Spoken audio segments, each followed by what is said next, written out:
Hey guys, I'm Hello, Bailey, aka Shadeblade57. and Telly. Telly. You know us from, well, Shadeblade's channel, Yay! and we're here to bring you the Walking Chicken podcast. Yep, It's a new initiative by both of us. Um, Talk about games, gaming, and, well, I guess visual culture, and I guess some pretty written much culture as whatever the well, hell but we want to yeah, talk about. things that interest us. Yeah, but before we get started, I want to give a shout out to my one subscriber in Qatar, or Qatar? It's Qatar. Qatar? Okay. In English, it's pronounced Qatar. Yeah, figured out recently, half a subscriber in Qatar, so yeah, shout out to that guy. I didn't even know your country existed till I found you. That's a little harsh. In all honesty, I didn't. That's fair. Yeah. I'd never heard of it. It never came up in like crap. What would that course in school be called? Geography. Yeah, that's the one. Well, to be fair, it's a pretty small country. Yeah. I mean, it's bigger than Bahrain, but it's still small, Hmm. playing on regional rivalry there to, curry favor. Anyway, Okay. so Hmm? big news of the recent week. Well, I'd say the Bethesda biggest is, one is with Bethesda yeah, that's what I was going to say. Bethesda is doing going in a shit. new direction. Yeah, Well, I mean, what? Recently, we've had the announcement of 3 new DLCs for Fallout 4. They just announced they're working on 3 new things, apparently. So, that they haven't done before. yeah, they're apparently going in a new direction, which is interesting because Bethesda has really, with the exception of Dishonored a few years ago, which they produced, they didn't like actually make, just produced it. Yeah. They haven't done much outside their little box. Yeah, I So it's mean, interesting. It's going to be interesting to see what IPs they're going with because they didn't. I don't think they've ever actually originated an IP that has been popular in recent memory. Because I know yeah, they got Fallout Bethesda, from no, like Obsidian. they've been riding the Fallout and Elder Scrolls pretty much for the last few years. Yeah, I mean, like, it, yeah, because they got. But what are they going to do?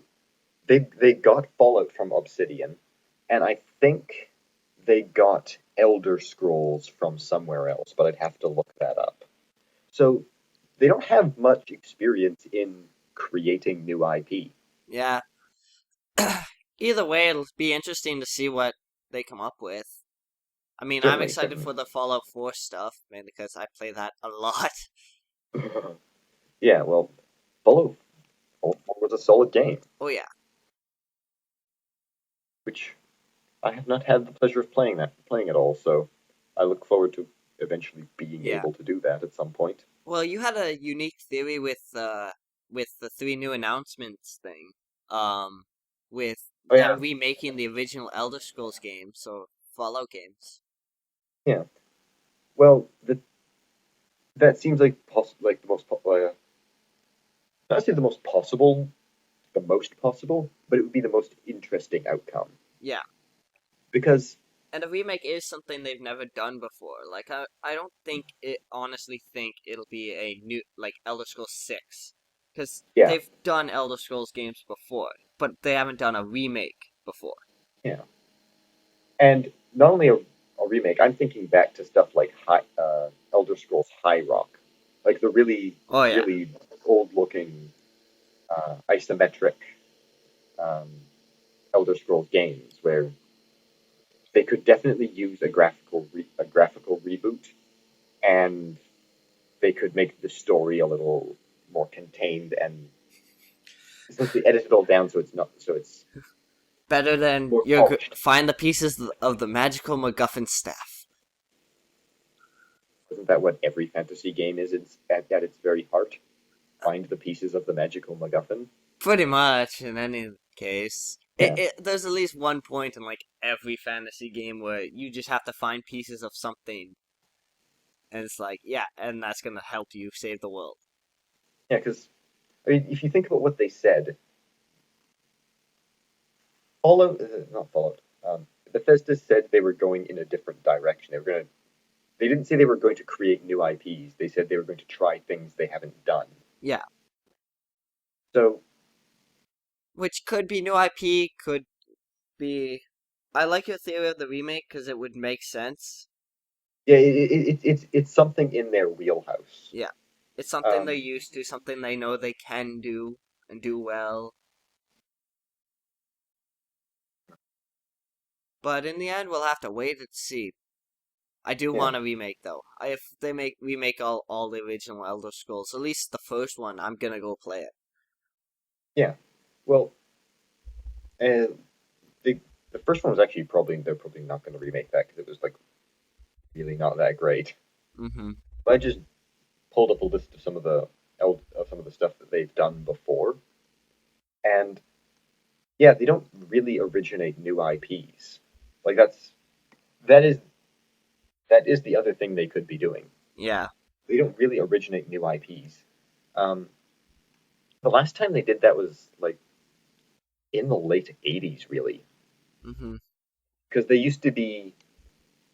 Apparently, they were the people who started the Madden franchise. Really? They started Yes, Madden? they started Madden and then they sold it to EA. Sheesh. Yeah, imagine an alternate universe where that didn't happen. Bethesda. Bethesda makes shitty sports games and EA makes Fallout. Is it bad that I just thought of like a first person Madden game where you could just say screw the game, walk off, and steal everyone's shit in the locker room? Now we know exactly what they're doing. That is what they're doing. Nice. That only makes sense. One thing I actually thought about like the other day with the new IP things, like if they make sort of a Fallout or Elder Scrolls style, but just modern day, Mm. like where you're just sort of wandering around, but you can say screw it to your job and just and you can freely steal people's stuff. But I think that might be a little too much GTA Yeah, slash it might get people to it's a little, yeah, it's uh a little too much GTA. It's also a little it reminiscent of seems more like a mix Watch Dogs. of it. The idea seems more of like GTA meets Second Life meets just stealing people's shit in real life. Yeah, I can see you I can see the idea. I just can't see the market for it Yeah, essentially because it's it sounds a lot like Watch Dogs, GTA, um, you know hmm the sort of what have you open world games, the Division. It sounds a lot like those kind of games, and that's not really what Bethesda does. yeah, Bethesda does like I'll say this: as much as it is fun to speculate, it does bring us back around to a sort of another question. If Bethesda's talking about things they don't doing things they don't usually do, starting three new projects that are the kind of things they don't usually do. Um, but what does Bethesda usually do? What are they good yeah. at? What are they? I think that's the more relevant question because They've it's proved to be fairly so good at early just today. open world games. So I mean, if unless they're like really taking a step in a different direction, Yeah, you probably can expect something open world because but that's something Bethesda does extremely well. yeah, well, they're the leaders in open world. Pretty much, yeah. I mean, who makes GTA? Was it? Rockstar. I should know that. You I probably should know should. that. They're based on the other side of the country. I should know that. Yeah. They're based where I went to university, or in the same city. Really? Wow. Yeah, I showed you pictures when I was in university Oh of right, yeah, Rockstar's that's headquarters. right. You did show Yeah, me pictures. because yeah, they're just based in Edinburgh, hmm Yeah, which is surprising. But anyway, um, like they're they do open world, but they do only exactly one kind of open world. yeah, and Whereas, it's usually like one city or or a city and the area surrounding a city. well, no, it's not even that. It's that there's only one style of environment they do. Yeah, It's this sort of urban environment. Yeah. Bethesda Bethesda can do is good at and being able to do multiple styles of environment. Yeah. They can move beyond the square mile of English countryside that they always reuse in Elder Scrolls to post-apocalyptic wasteland for Fallout, on and on and on. Wait, They did do, was Bethesda the one who originally had the Doom IP? Because I know they're making the new Doom, but did they originally have it? no, No? Oh. no, Doom was someone else. Has Bethesda ever made anything that's exclusively theirs and they haven't sold it or... That was the point I was making earlier. Bethesda doesn't really do new IP. Oh. Well, they could come up with something. Yeah, but what? I- They I- have, as I said, they yeah. basically came up with Madden in the '80s, and now, you know, because they again they got Fallout from Obsidian, Yeah. Well, and they got Obsidian's now like a part of them, but yeah, though that's how they got it, I think. they just bought out the company. They didn't buy the rights to make the game. They just bought the company that makes it. Yeah, like Elder Scrolls is kind of like good EA. Mm-hmm. Um, no, actually, no, they did come up with Elder Scrolls. They did? Yeah, they did do Elder Scrolls back in the first one was Elder Scrolls Arena back in 1994. Okay. So that would be the most recent IP they initiated. Because Jeez. Elder Scrolls yeah, Arena. yeah. Well, it was way back when. I want to look up this game. Because because for example, they published Rage, Oh but yeah, they didn't develop it.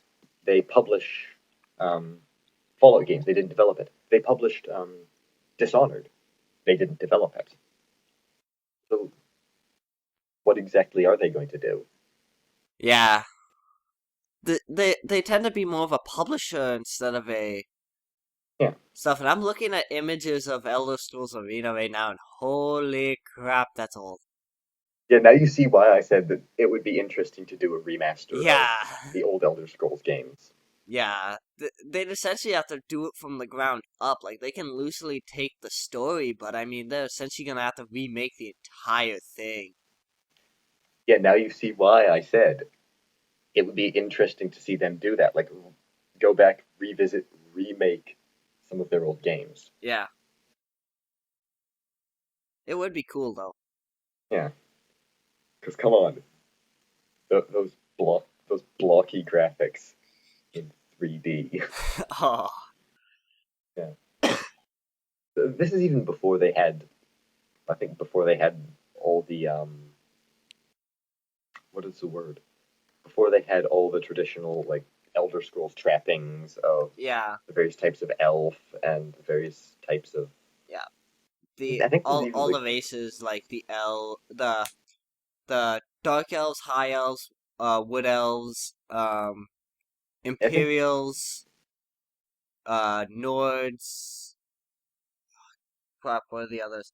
Khajiit, Argonian, Breton, Redguard, I think that's all of them. yeah, yeah. This was the I think the last Elder Scrolls game, or the only Elder Scrolls game where you could actually visit every province of the Empire, Mm-hmm.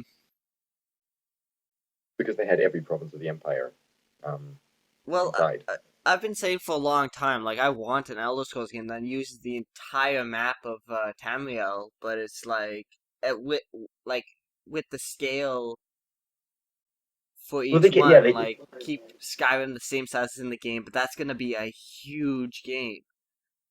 yeah. Like that's what I want, but That's what everyone wants. they might not. It might not ever happen because of the sheer size. Well, yeah, no shit. Bethesda's extremely good at making big maps, but I mean, There's only so at that point you're limited by processors. oh yeah, Yeah, like that's getting beyond map making ability and into technological issues. that's like you need to buy the highest end system, wait for the next upgrade to come out, and upgrade it. Then you can play it on the minimum graphics. Yeah, Powerful. that's that's power. Yeah, it's Speaking of technological issues, one th- one thing that you had been talking about for a while before we started this podcast Oh, was VR. oh, right, yeah. V Yeah, VR, like, the well, it's the, coming the out new this glut of year. I can say yeah that. the new glut of virtual reality. Yeah, Sony's got their glove, which everyone's just equating to the Power Glove of old. I know that's the same. I think I had the same thought everybody had when I saw it. Yeah, Isn't that just like it, it an old it'll power be glove? interesting to see if modern technology can make the Power Glove work. That's really the only question on everyone's mind when they hear about that. Is can modern Yeah. technology make it work? And then you got Oculus versus Steam VR, which what was this? Well, that's the thing. It's not a Steam. It's not a Steam VR. It's a. I don't know if it's Vive or Vive.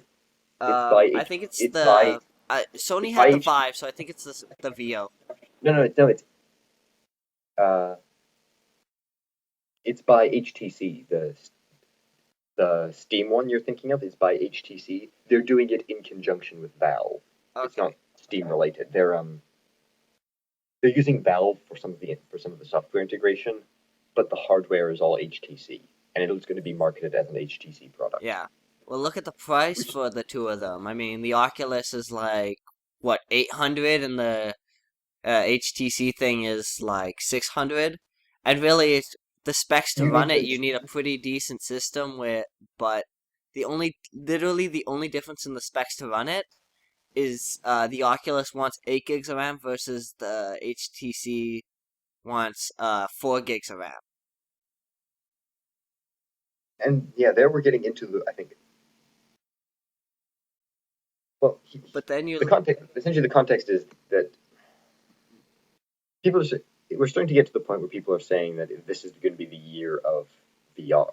yeah, I don't think that's going to be the case. no, I don't think VR is really gonna take off till next year. Yeah, Oculus is boasting No, I don't that think they VR is have, actually going to take off at all. uh, but But I know Oculus is boasting that they have like 70 games versus HTC's like 12 initial games. But even still, if you look at the usability for the both of them, I mean, the HTC is probably going to get a lot more games in the long run because of the partnership with Valve. And then, actually, I think it's going to be Sony that's going to have the game base. If anybody comes out of this being able to make not a functional VR, a sellable VR, a merchandisable VR, it's going to be Sony. yeah.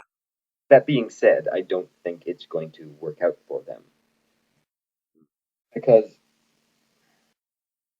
Well, depends. it requires a sort of market set of market conditions that Yeah. are not that are not that don't exist right now. And if Um, it's anything like the HTC thing, it's like it. I can't see too much of a use for it because you might know or might not know this, but like the HTC one requires an open space of 15 foot by 15 foot. yeah, It's that's huge. That's bigger than like the Kinect once, I mean, and bigger than anything else. Whereas the Oculus, you can sit in a chair and hold a controller. yeah. So I see like that the HTC is more virtual reality than the Oculus, but how many people are gonna keep a 15 foot by 15 foot empty space in their house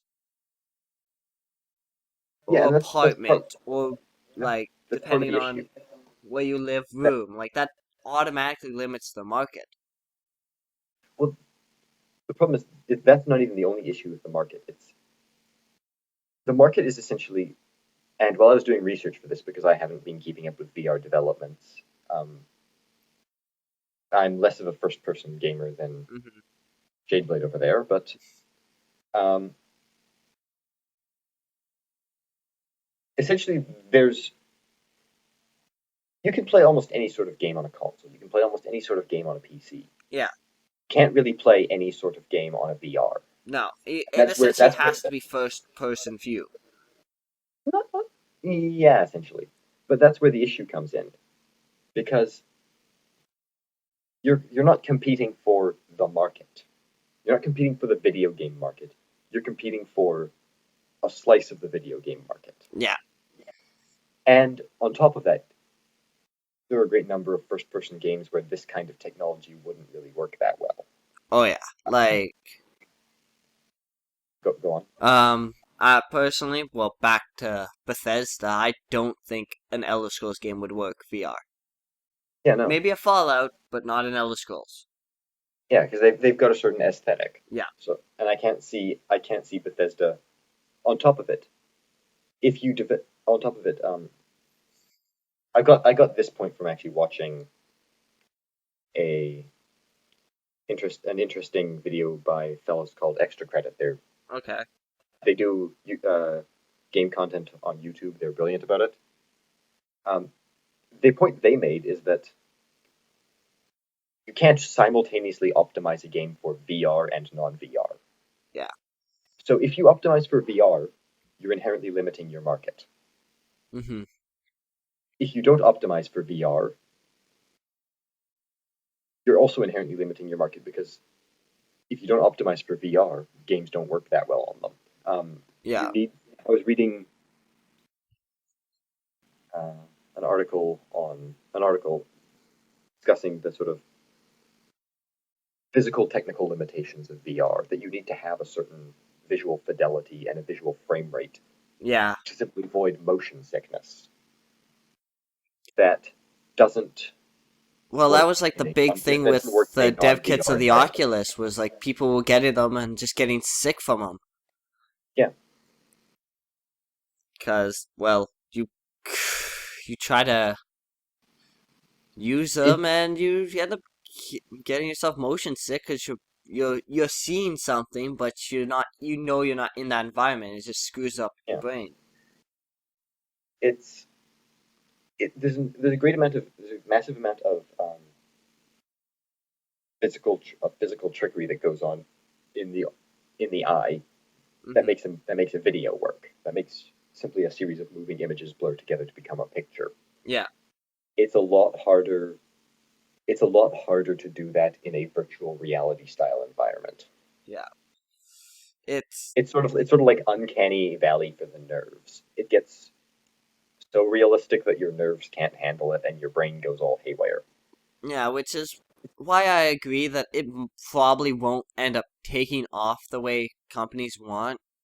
Um, Yeah, that being but said, here AR in okay. when would Actually, I'll pause you there. okay. I want to pause you there because there's something relevant with that too. It won't take off in the ways that the companies want, and because of that, because it won't take off in the ways the company wants, it won't take off in the ways that consumers want, Hmm. because consumers have been sold a certain vision of VR. Yeah.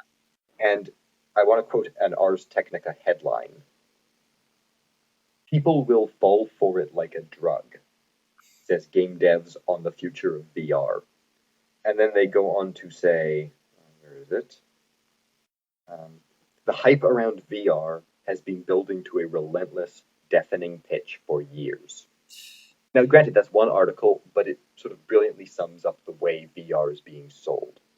We're being sold the holodeck Yeah. from Star Trek, and we're not going to get that, not in a No. million years. No way. And yeah, As soon as I saw, like, first heard about VR, I was like, hey, that's a cool idea. I'm wondering if they'll be able to implement it right. And and it's looking like they missed the mark on it. Like, they're not gonna hit it. I don't think so. It's so much that they've missed the mark; they've misaimed the mark. Okay. They haven't painted the target correctly, because the target they painted is sort of this image of, oh, it's going to be the holodeck. Yeah. You can They can implement VR correctly, but nobody will buy it if it doesn't live up to their expectations. These companies don't just create the technology; they also create the expectation around the technology. There's Hmm. sort of a circular dialogue going on. Uh, how to explain this without sounding pretentious? In Marxist thought, there's an idea called the dialectic: the synthesis, or the thesis, the synthesis, and the antithesis. I got that wrong. Everybody's going to laugh at me now. The thesis, the antithesis, and the synthesis. It's how you create ideas. You begin with a statement. Its opposite opposes it, Uh-huh. and then together they form a new third idea, and the cycle repeats. Yeah. And that's sort of what game developers have fallen prey to. That they put up this thesis of VR Mm-hmm. as as holodeck, Which we both know and is not going to be. yeah, and then they're gonna get sort of hit that brick wall of it's not holodeck because they've created this expectation. They've created this like circular expectation of it's going to be holodeck, and therefore it's not. And when they fail to hit that, they're going to have to come up with a new a new way of doing things. And I don't think that's what they're prepared for. I Yeah. think they're going to hit the brick wall there. They're going to stumble on the synthesis, and I think it's their fault for painting. I mean, I say it's their fault. I think it's their fault for painting VR as holodeck. Yeah. If they painted it as immersive gaming experience, if they painted it as um, like 3D movie, 3D like 3D cinema for gaming, it would have been sort of a really different expectation. But Yeah, well, because like they've created this there are expectation, VR there's games. Sorry to interrupt you. yeah, There go are on. VR games that have done really well with the VR setup. Like if you look at I don't know if you've heard of Keep Talking and Nobody Explodes. Yeah, I've heard of it. Yeah, it's a really good game. Like because one person has a VR and they only what they see is just a room with a bomb in it with a bunch of different modules, and the other person's literally with a manual trying to help and talk them into how to disarm the thing. Yeah. So that Well, that I think is a good example of a VR game and use of VR. But I mean, what? the thing is, I think the expectations around it will lead developers to design differently Yeah. because everything is dialogue. Mhm. Everything is dialogue, um, and dialogue creates expectations, and expectations limit. They don't limit creativity, but they limit creative horizons. Yeah. You're aiming for the horizon you think people want, and you think you can achieve based on what people want. So I think they're going to aim for something that VR isn't good for, and I think they need to step back and go into the dialectic and try and figure out what VR is good for on its own merits, Yeah. as opposed to a Star Trek, as opposed to like being having this sort of uh, tyranny of Star Trek almost, which is a contradiction in the ideas. But I mean, this tyranny of Star Trek, where there's going to be a holodeck, and it's going to be like this, and it's going to be like that, and it's going to be amazing, and everybody's going to love it. And then people buy an Oculus Rift for what? 800 for the Yeah, Oculus. like yeah, $800, and Which I mean, if you're they living don't. Yeah, in on your own and like working full time, odds are, unless you have a bunch in your savings, you're not gonna be able to afford that thing right away. yeah. Like I've seen VRs advertised for 600 or £700, Mhm. which is $1,400. Yeah. It's Nobody in their right mind is going to spend a month's wages on a VR headset. yeah. Like especially since there's not a lot going for it at the moment. Yeah, but the problem is that I mean, if nobody buys it, what's the incentive to develop for it? So then Exactly. we get back to that point of if nobody's developing for it, or if nobody's buying it, and what's the incentive to develop for it when you can optimize for a different system and therefore increase profits like that? Mhm. Capitalism will kill the VR, Pretty and much.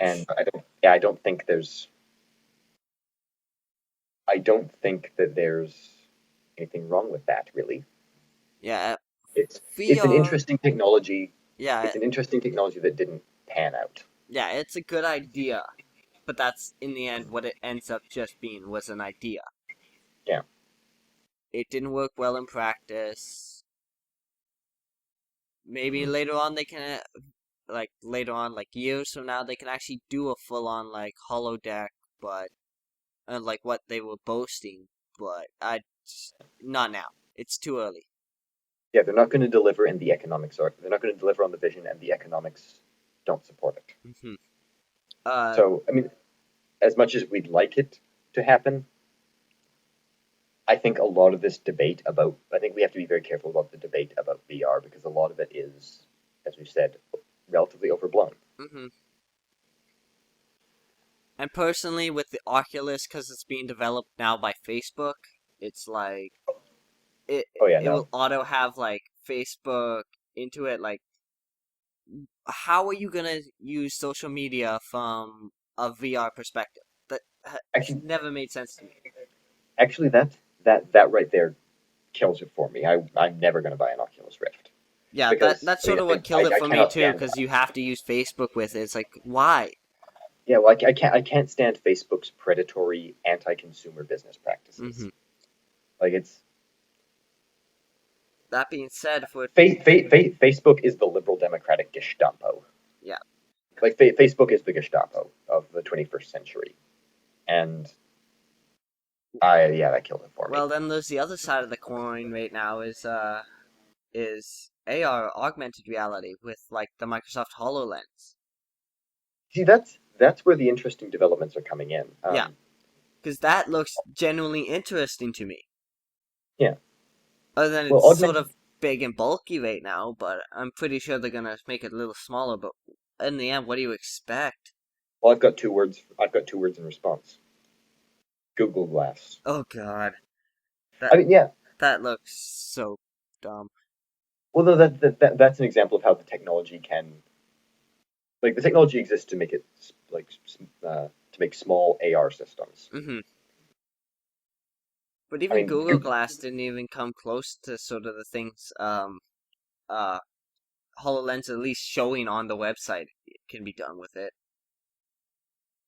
yeah, well, that's also because Google had sort of a very specific vision about how Google Glass was going to work, Yeah, and then they kind of pushed that vision too hard yeah. with their like a closed beta for Google Glass, trying to create artificial scarcity, and Hmm.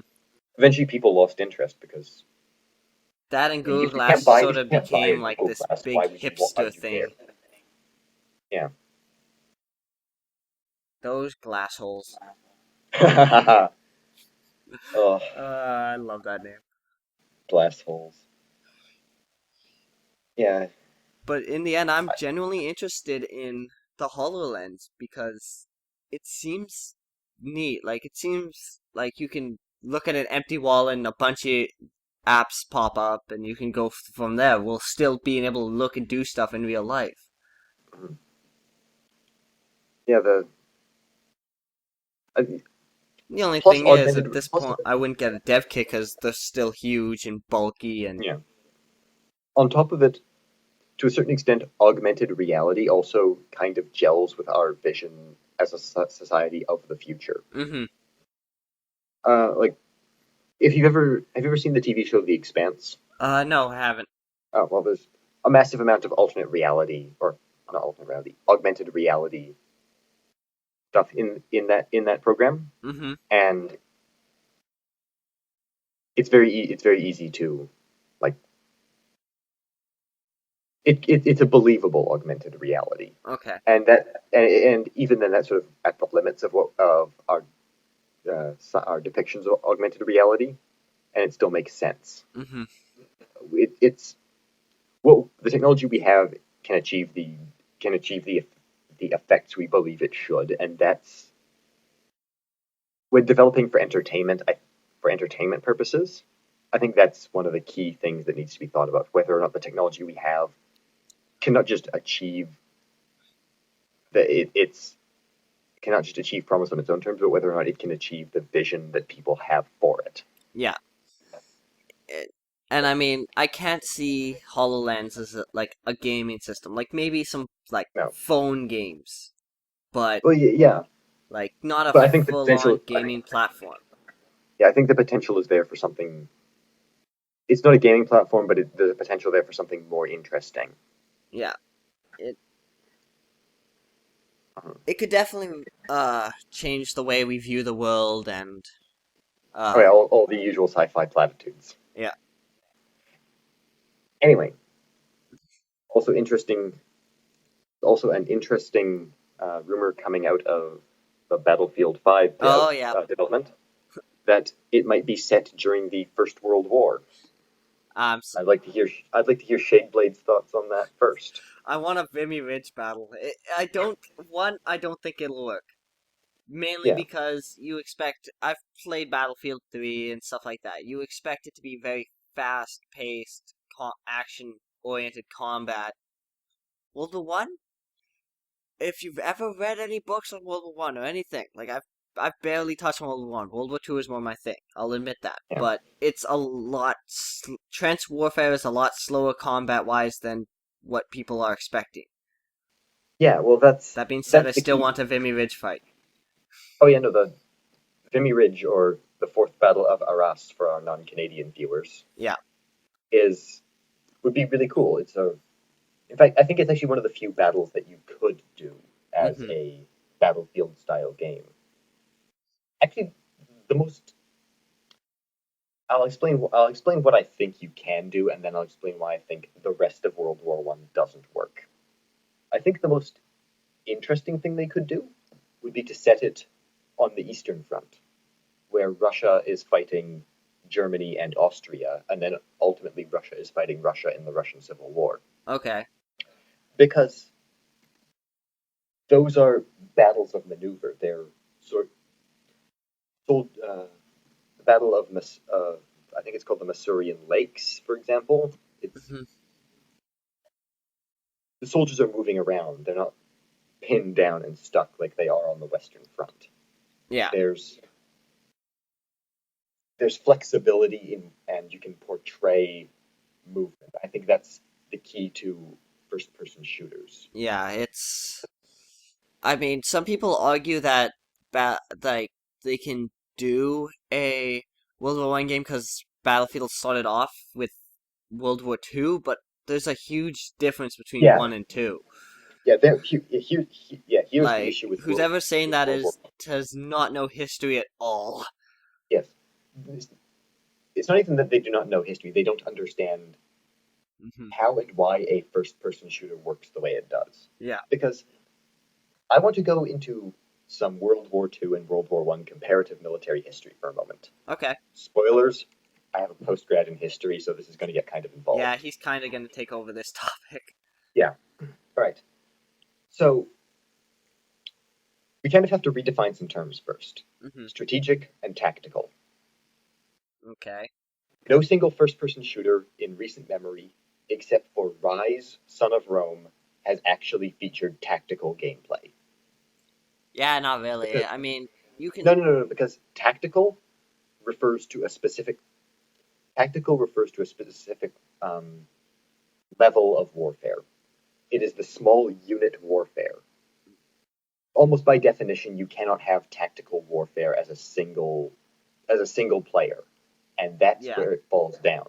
Same with strategic. People will argue, for example, Halo has strategic gameplay. Those people are obviously talking out of their Yeah. ass I because think the closest thing to it for like most modern shooters has been the Rainbow Six series, like where you can actually actually, yeah, foresee. Rainbow Six is a great example of Yeah, tactical. where you can tell your squad to like breach from two different angles and Yeah. Now, here's why first person shooters work really well. Now that we understand sort of what tactical is, hmm here's why World War II is the one of the best settings for first person shooters. Because in World War II style armies, and I'm going to talk about the British Army because it's the one I know the best yeah. about. Um, in a World War II style British Army, hmm assets were deployed at the tactical level, or, and assets were designed for the tactical level. So a British squad or section in the First World War hmm commanded at the platoon level. So the platoon commander was trying to move his sections around, and that was the sort of heavy weight of the action. Most of the actual action was going on at the platoon level. hmm and then translated into physical movement at the squad level. Okay. So therefore, weapons were allocated at the squad level. So a British squad would have a machine gun section centered around a Bren gun and a loader for the Bren gun, and a maneuver section centered around 7 to 8 riflemen. Hmm. So, and there would also be soldiers with a Piat or a sort of late war British anti-tank weapon, soldiers with grenades. Yeah. The flexibility existed at the squad level, and it was commanded at the platoon level. Yeah, So the platoon was what was called the maneuver unit. yeah. It was the basic unit of maneuver for on the battlefield. Where World War I falls down is that is not true. Hmm. World War I, basic assets were allocated at the company level, and actions were commanded at the battalion level. So to create to show the difference, a section is 10 to 12 men in World War II. Hmm. In World War One, a company is some 100 to 150, give or take. So Okay. the smallest unit in which people are thinking in World War II is 12 men. It's a personal unit. It exists on the scale of a single human. Hmm. In World War One, all the maneuver element was 150 to 100 to 150 200 men, depending on the army you're in. Yeah. Now, where that's relevant is these 100 men would be armed with bolt-action rifles. Yeah. Not a lot of automatics in World War One. It's not even that there's not a lot of automatics. They had, for example, portable, in the British Army at least, portable machine guns called Lewis guns. Kind of like the Russian DPR was actually based on it, but the Lewis gun had a big water jacket around it. Yeah. Anyway, the they didn't assign many other weapons than the rifle at the company level. So if you're going to make a realistic, and I say realistic in the loosest possible sense, World War One shooter, everybody is going to have, if you're having Britain versus Germany, everybody's going to have either a Lee Enfield or a Mauser, Mm-hmm. and that's that. And So if when you're using bolt action, any person who's played a shooter can attest that it slows down gameplay. yeah, and a big part of the attraction of the shooter is the speed and maneuverability, the Yeah. running around like attacking. But here's the other point to why it doesn't work. And I'm gonna ask you a question right now that I want you to think about for a moment and then answer. Okay. Why do they not make first-person games set during the English Civil War, the pike and shot period, when units fought in large massed squares of men, locking pike with pike and musket with musket? Well, my first thought is if they're using muskets, those things take like a good. Don't even think about don't even think about the loading. Just think about how battles are fought. Just think about the way battles are organized and fought. Well, at that point, the reason why there wouldn't be a first person shooter, because you just be a if it was a first person shooter, you'd just be another person in the crowd. Most first person shooters, you sort of become a one man super soldier, like regardless of what the game says, if you're a regular soldier or not. You're the one who Yes, does everything. and that's the key. In World War II, with the size of the maneuver units, you can pull that off convincingly. Where Private John Smith, All American, Hmm. can get his story told, and he can seem like a one man army because the scale of what's happening is so small and focused. Yeah. In the pike and shot period, you're like a dude in a crowd. Yeah. And this goes to one of the other things that I want to touch on. World War One combat is boring. It is astonishingly, mind-numbingly boring. Hmm. And the pike and shot period is a great example, because if you're going to do a first-person game set in that era,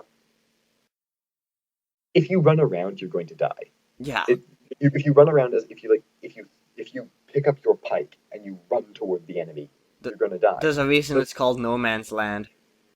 it's not even that. I'm still on the pike and shot thing, Okay. because the tactics of the period don't make for good first-person shooter mechanics. You're incentivized to do the boring thing, because otherwise you're going to die. Mm-hmm. All the incentive drives you towards doing the boring thing, but you don't want to make a game based around doing boring things, because nobody's going to buy it. Or at least the Exactly. people who are going to buy it are going to be very niche. The So reviewers are gonna buy it, give it terrible reviews, and no one else is gonna buy it. Other yeah, than people and who want to play it just because they heard it's a terrible game. World War One is much the same. Mm-hmm. You're not anything that you could possibly do in a World War One shooter would be disincentivized by the very setting, by the very nature of the setting. Like in World War One, it's basically when they're not actually in battle, you stick your head up and it gets blown off. Yeah. Like all the interesting things that happened in World War One happened behind the scenes, because World War One was a war of transition. It was transitioning from the open skirm from World War One is essentially the last stage of the transition from linear Frederican and Napoleonic tactics Mm-hmm. through the Franco-Prussian War era, and then it's the last stage when weapons finally forced a change in tactics. Yeah. And I mean, it wasn't a massive change. I mean, World War Two, the beginning of World War Two is where they finally make the last leap. Mm-hmm. The Battle of France and all that in 1939. But World War One is essentially the point where armies completely bog down, because Yeah. because the tactics they were using are disincentivized by the weapons they're facing, Mm-hmm. and there's no way to portray that in that setting in a first-person shooter game and still have it be a fun game. Yeah. Um, like, it was, yeah, I'm trying to remember. There was a game that was really awful or really unfun, but really interesting because of it. I might just be I might just be mentally making this up, but A game it that it, it, was. it, it would be interesting as a thought experiment and interesting as an experience, but you would never pick it up again. Yeah. Like this hypothetical Battlefield World War One, because I mean, do you want to play a game where you just sit in a hole and then occasionally snipe at a German across the field? No, you don't, and nobody ever will. Well, it depends if you play a camper in Call of Duty, but Yeah, that's essentially what they do so far. But I mean, yeah, I agree. If that's the entire game, it's just gonna be boring and no one's gonna want it. and um, I I think there's a way you can do it, but it's not going to be the first person shooter game that people want, Yeah. because they're going to want a World War II style first person shooter, but you can't really do that. I think the way they could do it is to take the lead partially of Rainbow Six, partially of Rise Son of Rome, Mm-hmm. where they focus it on not a common soldier at all. They focus it on an officer, and they focus on the officer commanding the unit. So they because officers were on the front line during the First World War. They were Mm-hmm. lieutenants, captains, colonels, all on the front line carrying rifles or pistols into battle. So what they could do is essentially be able to you'd have your company split into platoons. You could mouse over, or put your cursor over your company, and then say go to depression on the ground, and go to that one and try and maneuver around so that you can maneuver your command section Yeah, onto the objective. but that sounds I more think like an RTS rather than an FPS. So well, yeah, I mean they could do it from a first person perspective, and it would actually be kind of interesting. but they're not going to because it's Battlefield. Yeah. And that's the other inherent problem. As People we were talking expect about a this certain earlier, thing from Battlefield. yeah, and they can't deliver that. They're never going No. to be able to deliver that. They can So if they want to try, they can try World War One, but we're probably gonna be able to call it right now. It's not going to work. yeah, it's not going to work. It's not going to look or feel like World War One because World War One was an awful grinding slog of a war, and nobody came out of that happy. There's a Yeah, reason they called it the war to end all wars. yeah, I mean, usually in a war, the victor is happy. World War One is just depressing. yeah. It's a depressing slog through the worst of humanity, and there's no way to portray that in any way that is also fun. Mhm. And like, there's a whole period of human history where that's the case, because essentially you're screwed. But even a multiplayer World War One game wouldn't work very well because you're screwed by your other players. Because World War One style combat requires a massive amount of cooperation. Yeah. In fact, World War One style combat. What do you know about how much like have you looked into like the actual tactical maneuver of World War One? Not overly, but you said like for a multiplayer World War One game, it you'd require a lot of coordination, teamwork. There's actually I was watching a video. I'm not gonna mention any of the channel names, but they were playing a game on Steam called Verdant. It is sort of a World War One like That you mean?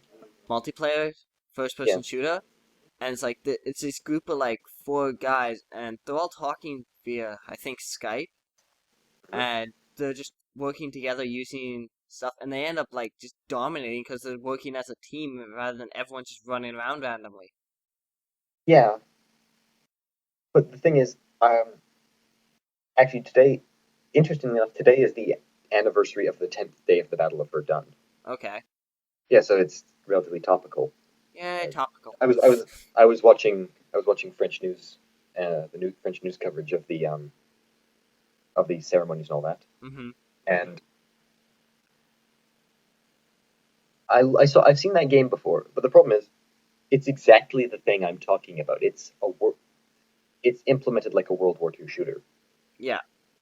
It's like It's there's not heavy focus true on World War One automatic weapons. shooter. There's yeah, it's a World War II shooter wearing World War One clothing. Yeah. Because World War One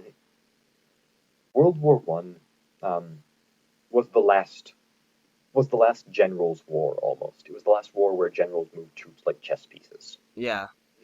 Because if you've ever seen battle plans for a First World War battle, they Mm-hmm. are detailed to the nth degree.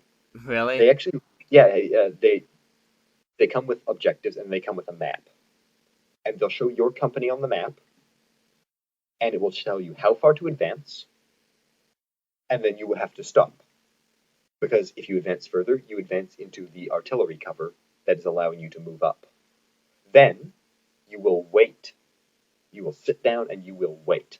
Mm-hmm. And you will wait for that artillery cover to move up again. It's called the creeping barrage. And then you will advance into that beaten ground. And then that will happen over and over again until the artillery cover takes you onto German lines and you get in there with bayonets. Yeah. There was actually very little. There was actually rifle bullets were actually one of the things they shipped the fewest of to the front because the average soldier didn't need many rifle bullets if he was attacking. Yeah. The attacks of World War One were almost completely done by. I mean, I'm being facetious, but the actual planned attacks of World War One were all done by bayonet, which might seem astonishing to modern day think people consuming this kind of gaming media and gaming and how people understand games. But I mean, World War One was the last war of the bayonet. Mm-hmm. I mean, it was used relatively often in the Second World War by the British, but I mean the British. Anyway, World War One is the problem with World War One is it's not a game that gels with our current sensibilities about what war is. Yeah.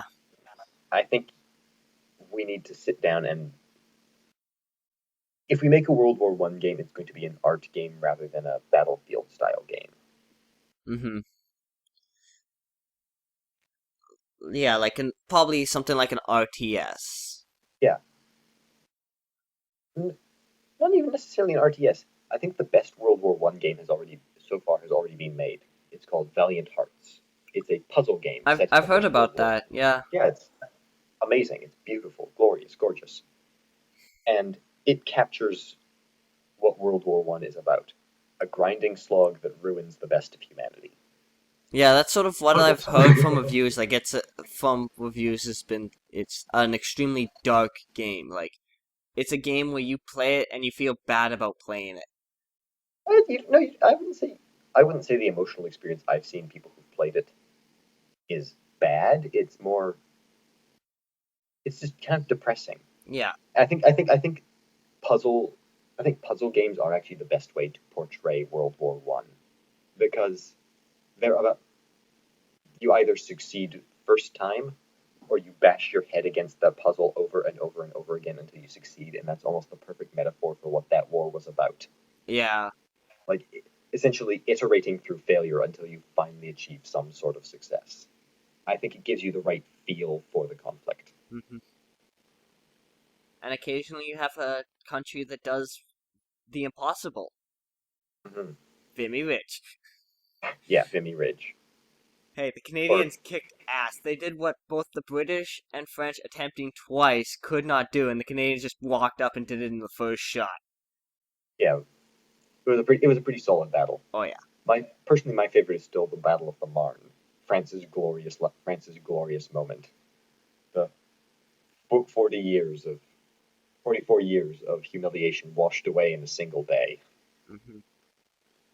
Well, it's But like the only reason I know a lot more about Vimy Ridge than anything else is because that's Canadian. realistically the only thing I've read about World War One is I read a book on Vimy Ridge back in high school once. Uh, So that's well, about the limits of my knowledge. the best recommendation for World War One readings: The Guns of August. Start with The Guns of August, and then if you still want to know more about World War One, to you and all our viewers out there, I recommend Hugh Strachan's superb history of the First World War. Covers the conflict from beginning to end. Lots of wonderful photographs. So you can really visualize it. Masterful work of history. I used it so many times during my courses on the First World War in university. It is accessible to academic and non-academic alike. It's brilliant. Cool. Yeah, One last thing I want to bring up is Minecraft movie. Uh, I had not heard about that until this morning. yeah, it's sort of been, I've heard about it, and then I thought I heard it got shut down, and now apparently it's back up, and, like, they're working with Mojang to, well, I guess Mojang doesn't own it anymore.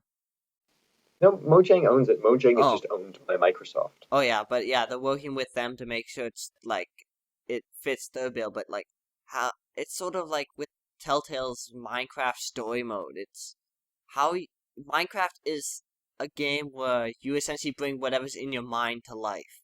Yeah, You can't put like a story behind it, really. or you can't put a pre-baked story behind Yeah, it, and it's that's part of the attraction of Minecraft that there you is don't no have it story. hidden. You just do whatever you want. You can build whatever you want. You can, Yeah, it's also especially weird that they're coming out with a Minecraft movie yeah, now, yeah, at this point in time, because uh, there is no conceivable reason for it. yeah. And video game movies have done so well in the past.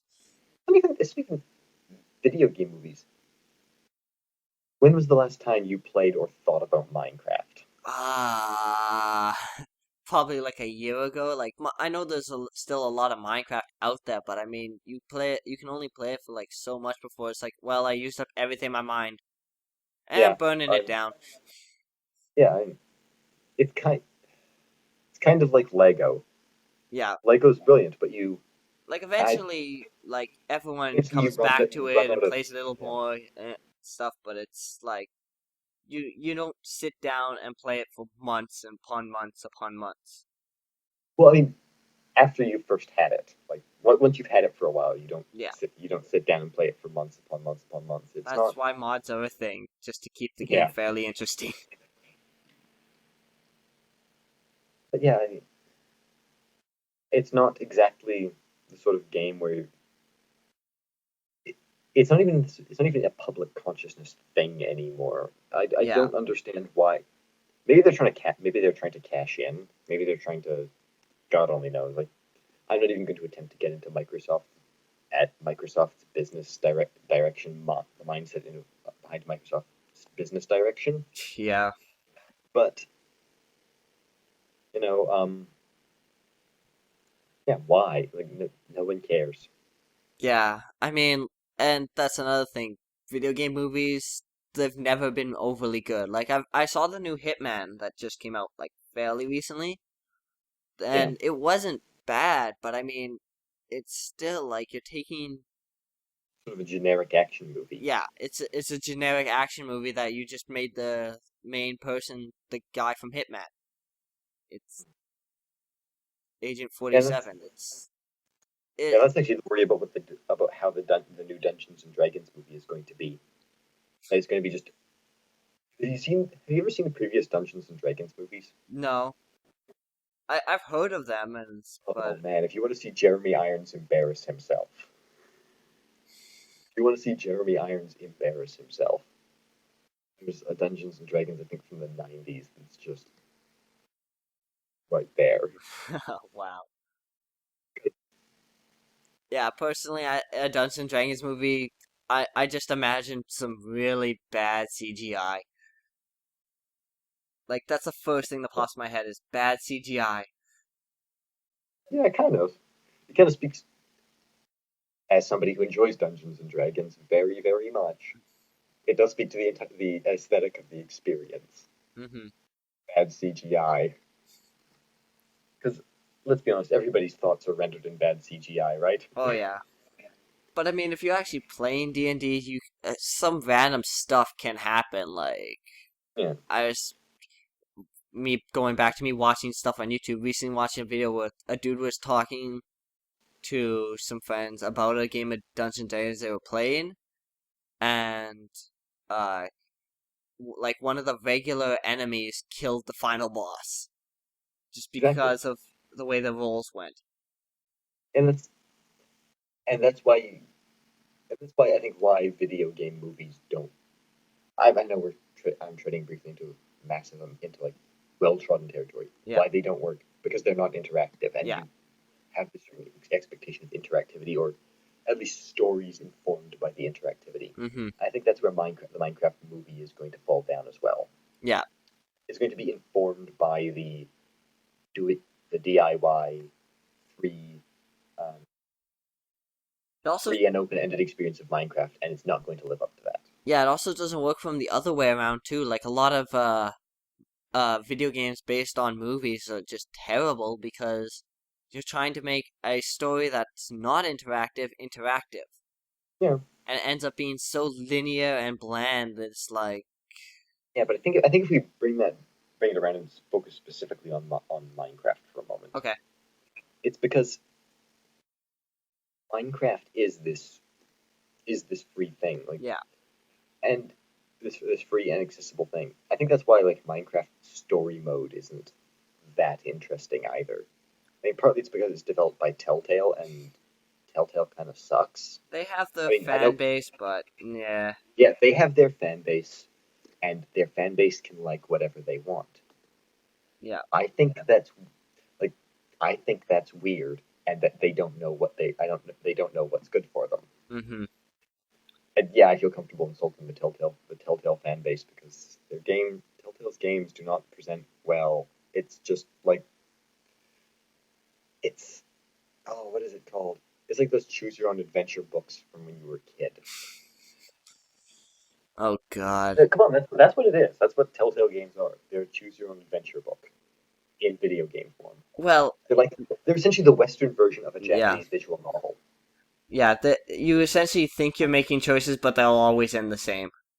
Yeah, as I said, it's a Western version of a Japanese visual novel. Yeah, And if you don't like visual novels, you're not going to like a Telltale game. mhm, And it's you can't translate that aesthetic of highly structured storytelling to a completely free, into a completely ungoverned experience like Minecraft. And I think to a certain extent you have to you have to exercise creative control and tell people no. Yeah. Like if I was the people in charge of Minecraft, I would just say no to a Minecraft movie. I would say no because this is antithetical to everything we've built, and it won't work, and you're going to screw it up because even in proposing it, you show you don't understand what you're talking about. Yeah, but as long as Microsoft thinks they can make some money off of it, then they're gonna Oh yeah. make the shit out of it. Oh yeah. No. They're gonna beat Actually, that it's dead Warner Brothers horse till making it. there's nothing left. Actually, it's Warner Brothers making it. Really? Yeah, backed by they're backed by Microsoft, but it's the same people. It's the same people who did the Lego movie. Oh god, no. Yeah, Like, I understand, like, there was I saw the Lego movie, I don't know if you did, but I did. it's, I did. that, it did Apparently, not live, HBO. in my I've got an opinion, did article. not live up to the proper hype. Yeah, I know. Well, Like, I know there's some people that, like, love the shit out of it, but it's like, I don't know, it, it was just, uh, it was too. It was too much. Like yeah, it was just too ridiculous. yeah, too I think. ridiculous. The story was pretty much the Actually, most generic hero story you could ever get. in fact, I actually want to pause you for a moment. I think the Lego movie would have been more interesting, like as a movie, if they had focused instead on the sort of meta story of the child and his parent. Yeah. I think that would have been way more interesting. I just found an article about the Minecraft movie that explains why it's going to be ridiculous. Oh. It's supposed to be helmed by the same people who did um, the Lego movie, and they're going to reach for the same target audience as Jurassic World. Oh god, no. Yeah, That it's is not going to work. yeah, it's Minecraft as ridiculous overwrought summer blockbuster. And here's what the producer says is going to is going to is part of the first movie is part of the movie's plot. Minecraft would be part of a multiverse where humans can enter that, and it will have the feel of a live action version of the Minecraft experience.